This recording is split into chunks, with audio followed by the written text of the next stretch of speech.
একবেলার জন্য গেছিলাম মায়ের বাড়ি। আমার বাড়ি আর মায়ের বাড়ি এমন কিছু দূরত্ব নয়।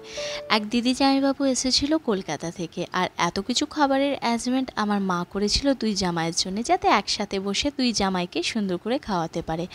আর এত সুন্দর খাবারের পর দুপুরবেলা একটু ঘুমানোর পর বেরিয়ে গেছিলাম বিকেলবেলায় আমাদের বাড়ির কাছে দামোদর নদী, পরশুল দামোদর নদী। হ্যাঁ, এই জায়গাটার নাম অনেকেই শুনেছেন।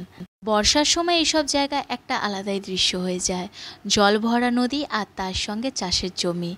পাশে যিনি বসে আছেন আমার দিদি, আর রাতুল যাচ্ছে দাঁড়িয়ে দাঁড়িয়ে, রামকৃষ্ণর পাশে বসে আছে জামাইবাবু। সকাল থেকে রাত অবধি প্রচণ্ডই ব্যস্ত থাকে। নিজের ব্যস্ততা জীবনের থেকে একটা দিন কাটাতে এসেছিল আমার মায়ের বাড়িতে। আমরা সকলে যখন ওখানে গেলাম, দেখার মতন এইসব দৃশ্য। আমরা নিজেরা এতটাই ব্যস্ত হয়ে গেছি যে সব সময় শপিং মল বা এখান ওখান পার্ক বা রেস্টুরেন্ট এইসব জায়গা থেকে এইসব জায়গাগুলো কিন্তু একবার হলেও আসা উচিত, নিজেদের মাইন্ড, নিজেদের শরীর ভালো রাখার জন্যে।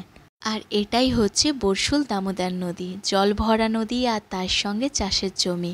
আর কটা দিন পর দেখা যাবে কাশফুল। যেখান দিয়ে হাঁটছি সেখান অবধি জল জমে যায়। এখন একটুখানি বর্ষাটা কম হয়েছে বলে তাই জন্যে জলটাও কম। আমি আর রামকৃষ্ণ মাঝে মাঝেই চলে আসি একটুখানি আলাদাভাবে টাইম স্পেন্ড করার জন্যে। এখানে দিদি আর জামাইবাবু প্রথমবার এসেছে, ওদের কিন্তু অনেক ভালো লেগেছে। এলাম বিকেলবেলায়, বাড়ি যাচ্ছি সন্ধেবেলায়। সারাদিনের ক্লান্ত এখানেই শেষ করলাম। ব্লগগুলো কেমন লাগছে লিখে জানাবেন কমেন্ট সেকশনে ব্লগ প্যাশনেট তুহিনা চ্যানেলে। ভালো থাকবেন, সুস্থ থাকবেন।